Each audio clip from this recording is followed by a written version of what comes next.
Ma grand-mère, Georgiana, là, a toujours travaillé. Mais c'était une petite personne qui n'était pas orgueilleuse, mais était travaillante. Elle connaissait ça, elle avait travaillé à l'extérieur, et puis elle connaissait ça, le commerce.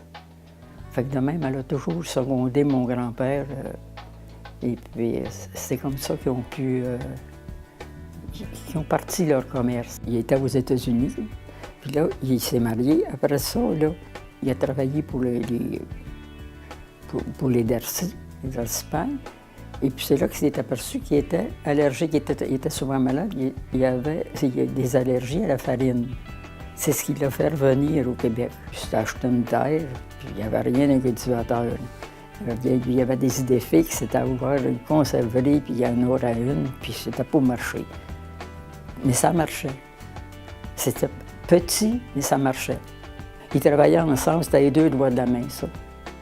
Et puis, elle était capable, mais quand même, il ne portait pas, tu sais, mon grand-père, il ne portait pas ombrage. Il faisait un bon tandem, autrement dit. Là.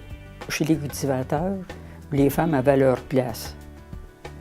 Ça devait être les animaux, la ferme, je ne sais pas. En tout cas, les femmes avaient plus leur place qu'en commerce. Parce que les commerces, c'est une affaire d'hommes, ça. Mon père avait toujours travaillé avec son père. Et puis, ça a glissé là, comme ça. Là. Il n'était pas un fils unique, mais il était quand même le seul garçon qu'il y avait. Là. Ça allait de soi que c'était comme ça. Mon père n'a jamais voulu vendre. C'était le commerce. C'était le commerce de son père, puis c'était le sien, puis c'était pas à vendre.